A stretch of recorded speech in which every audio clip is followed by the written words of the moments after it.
Hello বন্ধুরা, সবাই কেমন আছেন? আশা করছি সবাই খুব ভালো আছেন। তো আমরা তো সকলে আলুর পরোটা, ফুলকপির পরোটা, পনির পরোটা, পালঙের পরোটা, অনেক পরোটা খেয়েছি। তো চলুন না আজকে নতুন এক ধরনের পরোটা খাওয়া যাক। সেটা হচ্ছে আমাদের এক পরোটা। তো চলুন বানিয়ে নেওয়া যাক এই নতুন ধরনের একটা পরোটা। তার জন্য আমি এখানে নিয়েছি আটা।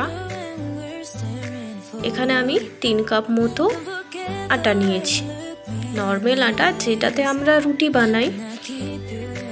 এরপর আমি এর মধ্যে দিয়ে দেব স্বাদ অনুযায়ী লবণ।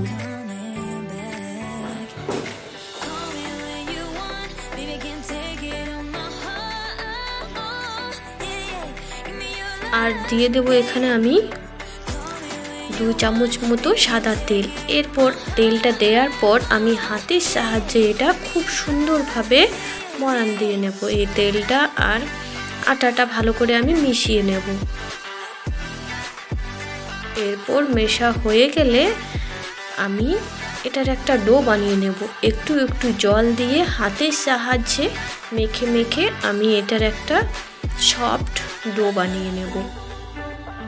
তো আমার এই পর্যন্ত ডোটা আমি বানিয়ে নিয়েছি। দেখুন, এটা আবারও আমি হাতের সাহায্যে চেপে চেপে ভালো করে মেখে নেব।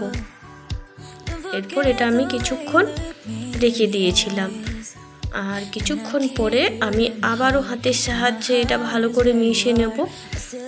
তারপর এগুলো থেকে আমি লেচি কেটে নেব।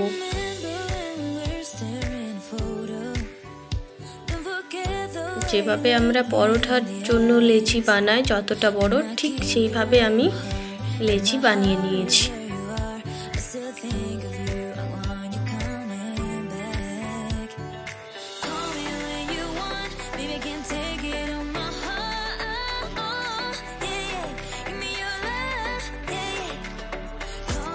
এরপর আমি এই লেচিগুলোকে বেলে নেব রুটির মতো করে। একটু সামান্য আটা দিয়ে এইভাবে, যেভাবে আমরা রুটি বানাই সেভাবে আমরা এগুলো রুটি বানিয়ে নেব।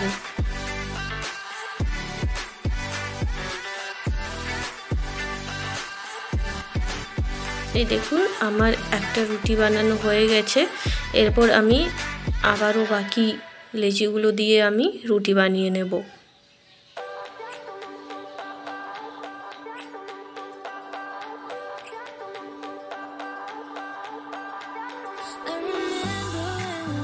এই দেখুন, এরপর আমি একটা প্লেট নিয়েছি। এখানে প্লেটের জায়গায় আপনাদের সুবিধা মতন যে কোনো একটা বড় বাটি এইসব নিতে পারেন। আর তার মধ্যে আমি একটা রুটি এভাবে দিয়ে দিয়েছি। আর এই রুটিটার ওপরে আমি একটা ডিম ফাটিয়ে দিয়ে দিয়েছি।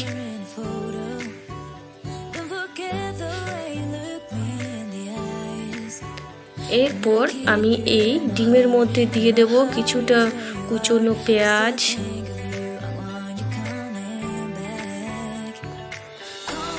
একটু টমেটো কুচি, একটু গাজর কুচি,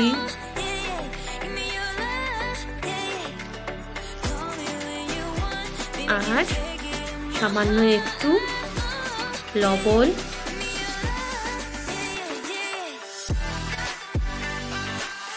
আর দিয়ে দেব একটু চাট মশলা, আর দিয়ে দেব কয়েক টুকরো লঙ্কা, কাঁচা লঙ্কা। এরপর আমি একটা চামচের সাহায্যে এটা ভালো করে একটু মিশিয়ে নেব হালকা হাতের সাহায্যে, না হলে রুটিটা ফেটে ডিমটা বেরিয়ে যাবে। তার জন্য হালকা হাতে চামচের সাহায্যে এইভাবে হালকা করে আমি ডিমটা ফেটিয়ে নিয়েছি।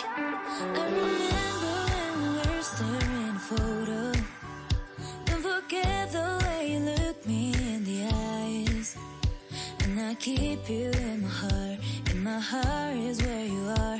I still think of you. I want you coming back. এরপর এর ওপরে যে রুটিটা আমি বানিয়েছিলাম সেই রুটিটা আরেকটা রুটি আমি এর ওপরে দিয়ে দিলাম। এবারে একটু হাতের সাহায্যে ধারগুলো চেপে নিয়েছি যাতে এটা জয়েন্ট হয়ে যায়।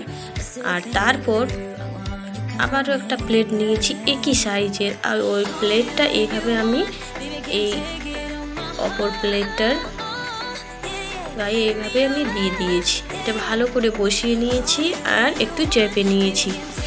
এরপর একটা ছুরির সাহায্যে যে বাড়তি রুটিগুলো ছিল, রুটির অংশগুলো, সেগুলো আমি এইভাবে কেটে নেব 4-5টা।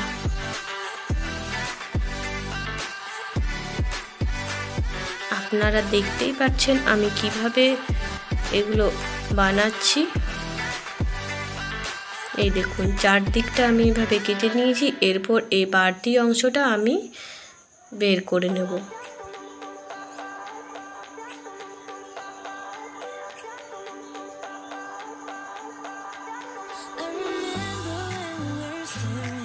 এরপর আমি গ্যাসের উনুনে একটা তাওয়া গরম হতে দিয়েছি। এরপর এখানে আমি একটা বড় চামচের 1 চামচ মতো সাদা তেল দিয়ে দিয়েছি প্রথমে।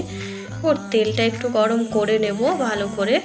তারপর এই যে প্লেটের মধ্যে যে আমার পরোটা ছিল সেটা আমি তুলে এইভাবে তাওয়ার মধ্যে দিয়ে দেব।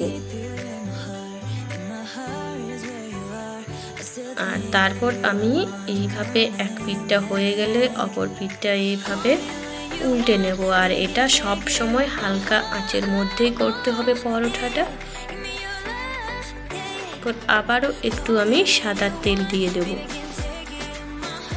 তো আপনাদের যদি এই পর্যন্ত আমার ভিডিওটা ভালো লেগে থাকে তাহলে অবশ্যই একটা লাইক দিয়ে দেবেন আর একটা শেয়ারও করে দেবেন।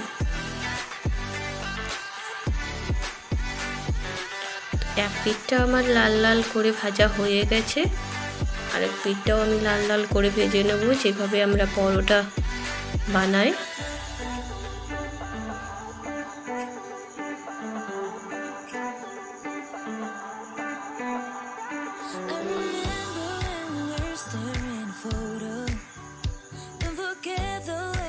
আমার পরোটাগুলো এভাবে আমি ভেজে নিয়েছি, সবগুলো এক এক করে আমি ভেজে নিয়েছি। এরপর একটা প্লেট নিয়ে এই প্লেটের মধ্যে সব পরোটাগুলো আমি নিয়ে নেব। তো আপনারা দেখতেই পেলেন কত সহজে এই পরোটাগুলো রেডি হয়ে গেছে। আর যত সহজে এগুলো বানানো হয়ে গেছে তার থেকেও কিন্তু এগুলো খেতে টেস্টি হয়েছিল। একটা আমি আপনাদেরকে কেটে দেখিয়ে দিচ্ছি পরোটাগুলোর ভেতরটা কি সুন্দর।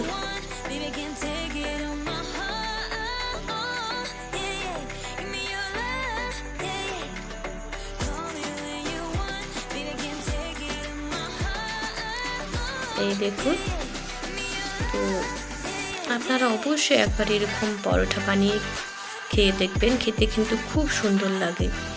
তো নমস্কার, দেখা হবে আবারও পরবর্তী ভিডিও নিয়ে।